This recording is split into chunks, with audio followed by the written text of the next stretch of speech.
జయ్ కళ్ళు తెరిచి ఎదురుగా ఉన్న జతిన్ని చూశాడు. ఏమైందిరా? అని అడిగాడు నిద్ర కళ్ళతో. ఏమైందా? తమరెక్కడ పడుకున్నారో చూడండి.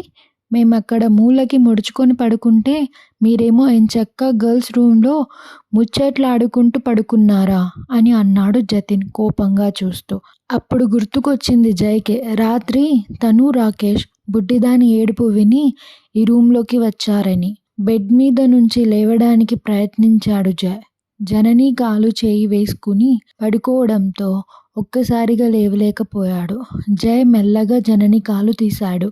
ఎందుకంత జాగ్రత్తగా తీస్తున్నావు? ఇప్పుడు లేపాల్సిందే కదా అని అన్నాడు చరణ్. అవుననుకో, ఒక్కసారే లేపితే దడుచుకుంటుందేమో. అసలే రాత్రి నుంచి మమ్మీ ఏడుస్తుంది అని అన్నాడు జయ్. అప్పటి వరకు వాళ్ళు అక్కడ పడుకున్నారని ఎగిరిన జతిన్, చరణ్ రాత్రంతా ఏడ్చింది అని చెప్పగానే అయ్యో అవునా అని అంటూ వాళ్ళు కూడా కాళ్ళ దగ్గర కూర్చుని పాపం కదా అని అన్నారు చాలా బాధగా జనని వైపు చూస్తూ.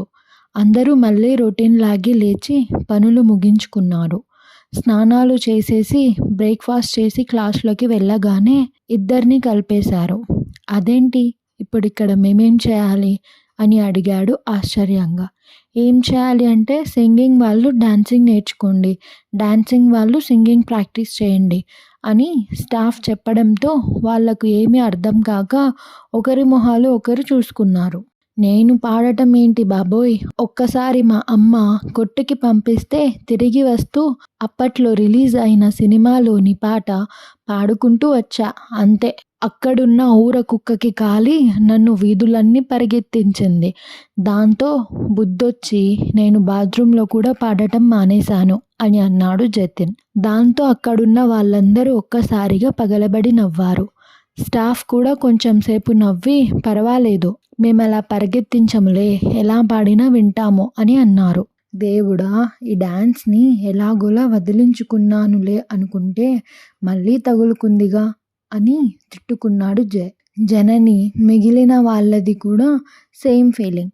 వాళ్ళు పాడటానికి తిప్పలు పడుతుంటే వీళ్ళు డాన్స్ నేర్చుకోవడానికి తిప్పలు పడ్డారు. పగలంతా ప్రాక్టీస్ చేసి చేసి జననికి కాళ్ళు విపరీతమైన నొప్పులు వస్తున్నాయి. ఎవరికన్నా చెబితే ఏమన్నా అంటారేమోనని అలాగే భరించింది.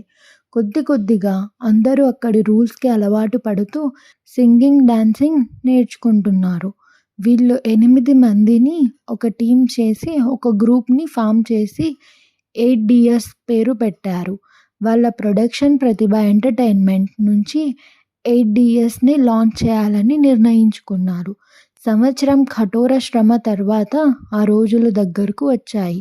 ముందుగా ప్రొడ్యూసర్స్ అందరు పిల్లల టాలెంట్ని టెస్ట్ చేయాలని అనుకున్నారు. వాళ్ళ కోసం ఒక పర్ఫార్మెన్స్ ఏర్పాటు చేశారు.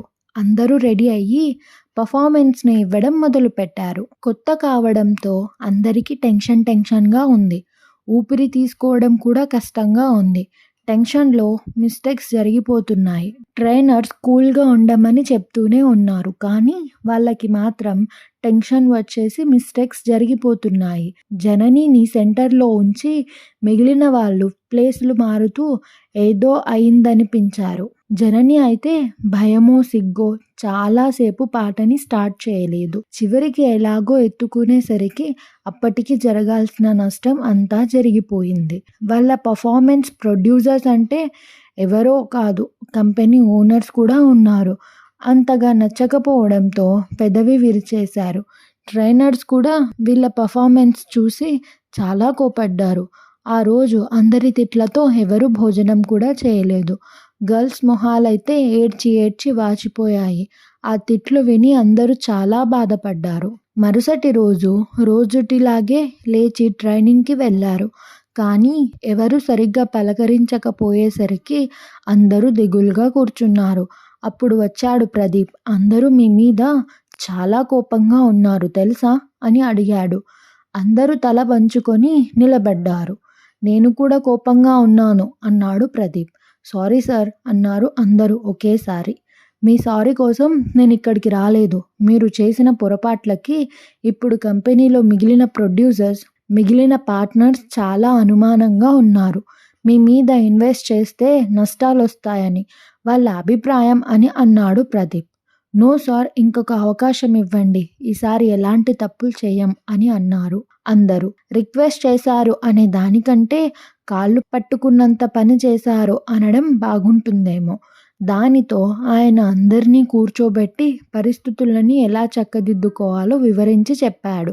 వాళ్ళు ఈసారి మీ పర్ఫార్మెన్స్ చూడటానికి మీ దగ్గరకు రారు. సో మీరే వాళ్ళని కన్విన్స్ చేసుకొని మీ మీద నమ్మకం వచ్చేలా చేసుకోవాలి. దానికి మీరేం చేస్తారో నాకైతే తెలియదు. అది మీలో మీరే డిసైడ్ చేసుకోండి. ఒకసారి వాళ్ళకి మీ పర్ఫార్మెన్స్ నచ్చిందంటే వెంటనే మిమ్మల్ని లాంచ్ చేసేస్తారు. ఇక్కడ ఇప్పుడు అంతా మీ చేతుల్లోనే ఉంది. నేను చెప్పాల్సింది చెప్పాను అని అంటూ వాళ్ళకి చిన్న హింట్ ఇచ్చి అక్కడి నుంచి వెళ్ళిపోయాడు. ఆయన వెళ్ళగానే వీళ్ళకి ఏం అర్థం కాక ఒకరి మొహాలు ఒకరు చూసుకున్నారు. రాకేష్కి ఆయన ఏం చెప్పాడో అర్థమైంది. రే, సార్ చెప్పింది ఏంటంటే నిన్న మనం చేసిన పెంటకి ప్రొడ్యూసర్స్ ఎవ్వరు మన దగ్గరకు రారు. మనమే వాళ్ళు ఎక్కడ ఉంటే అక్కడికి వెళ్ళి మన టాలెంట్ ఏంటో చూపించుకోవాలి. వాళ్ళు మనల్ని చూసి ఇంప్రెస్ అయితే వెంటనే మనల్ని లాంచ్ చేయడానికి ఓకే చెప్తారు అని చెప్తున్నారు అని అన్నాడు. అరే, ఇప్పుడు ఈ బ్యాచ్ ఎక్కడ ఉన్నారో మనకి ఎలా తెలుస్తుందిరా? మనలాంటి బ్యాచ్లు ఎన్ని ఉన్నాయో వీళ్ళకి అని అన్నాడు జయ్. ఐడియా మనకి తెలియకపోయినా స్టాఫ్కి తెలుస్తుంది కదా అని అంది తన్మయ్. వాళ్ళు మన మీద పీకల దాకా కోపంలో ఉన్నారు. మనకి ఆ ఇన్ఫర్మేషన్ ఇస్తారా అని అన్నాడు సుభాష్. ఏం చేస్తాం? చేసిన దానికి బదులుగా కాళ్ళు పట్టుకుందాం. ఏదో ఒకటి చేసి కూల్ చేసి ఇన్ఫర్మేషన్ తెలుసుకుందాం అని అన్నాడు జతిన్. అంతే అంతే, అంతకు మించి వేరే దారి లేదు అని అంది జాస్మిన్. ఇంకెందుకు లేట్, పదండి వెళ్ళి పడిపోదాం అని అన్నాడు చరణ్. అందరూ వెళ్తూ జననిని కూడా లాక్కుపోయారు. ముందు వీళ్ళ మీద కోపంతో స్టాఫ్ నోరు విప్పలేదు. కానీ జయ్ లేడీ స్టాఫ్ని మాయ చేసి ఒకరి ఇన్ఫర్మేషన్ పట్టేశాడు. అందరికీ ఒక ప్రొడ్యూసర్ సాయి కుమార్ ఎక్కడ ఉండేది చెప్పగానే అందరూ అక్కడికి వెళ్ళడానికి డిసైడ్ అయ్యి, ఒరే అక్కడికి వెళ్తాం, సరే వెళ్ళి ఏం చేయాలి? మొన్నటిలాగే అంత గడబిడ చేశామంటే ఈసారి మనల్ని ఇక్కడ ఉంచని కూడా ఉంచరు, బయటకి గెంటుతారు అని అన్నాడు రాకేష్. నిజమే బ్రో, ఇప్పుడు మనం అక్కడికి వెళ్ళి ఏం పర్ఫార్మెన్స్ చేయాలో ఇక్కడే డిసైడ్ చేసుకుందాం అని అన్నాడు జతిన్. బుడ్డి, నువ్వు అక్కడికి పోయిన తర్వాత సిగ్గుపడి మొన్నటిలా చెయ్యకే, కావాలంటే ముందు నీ కాళ్ళే పట్టుకుంటాం అన్నాడు జయ్ జనని వైపు దీనంగా చూసి. ఓయ్, ఆ మాట నా ఒక్కదానికే స్పెషల్గా చెబుతున్నావేంటి? మీరందరూ ఏం మిస్టేక్స్ చేయలేదా అని అంది జనని కోపంగా. చేశాం బేబీ, కానీ నువ్వు మిడిల్లో ఉంటావు. సాంగ్ ఎత్తుకోవడమే లేట్, ఎత్తుకుంటే మేమేం చేయాలి చెప్పు అని అన్నాడు జతి. అవును జనని, ప్లీజ్ అమ్మా, మా బంగారం కదూ, అక్కడ ఎదురుగా నీకు నచ్చిన వాళ్ళని ఊహించుకొని భయపడకుండా సిగ్గుపడకుండా పర్ఫామ్ చేయి అని జాస్మిన్ తన్మయ్ కూడా బ్రతిమిలాడేసరికి సరేనని ఒప్పుకుంది జనని. అందరూ కలిసి ప్రొడ్యూసర్స్ దగ్గరికి వెళ్ళాలని నిర్ణయించుకుని స్టాఫ్ కంట్లో పడకుండా కంపెనీ గేట్ దాటారు గాని ఒక్కడి దగ్గర కూడా పైసలు లేవు. ఆ విషయం గేట్ బయటకి వచ్చాక గాని గుర్తుకు రాలేదు. జయ్ తన దగ్గర కూడా ఎక్కువ లేవని, ఆటోలకి అయితే సరిపోవని ఆర్టీసీ బస్ ఎక్కించాడు. అందరూ బస్లో కూర్చుని ఈసారి ఎలా అయినా వాళ్ళ పర్ఫార్మెన్స్తో ప్రొడ్యూసర్ని ఒప్పించాలి బలంగా అనుకున్నారు. చివరికి ఎలా అయితేనేమి స్టాఫ్ మెంబర్ చెప్పిన అడ్రస్కి చేరుకున్నారు.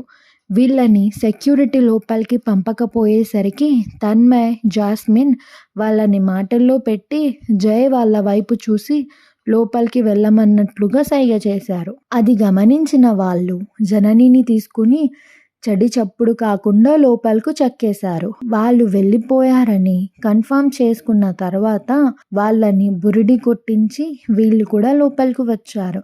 అది ఆయన పర్సనల్ ఆఫీస్ కావడంతో ఎక్కువ మంది జనం లేరు.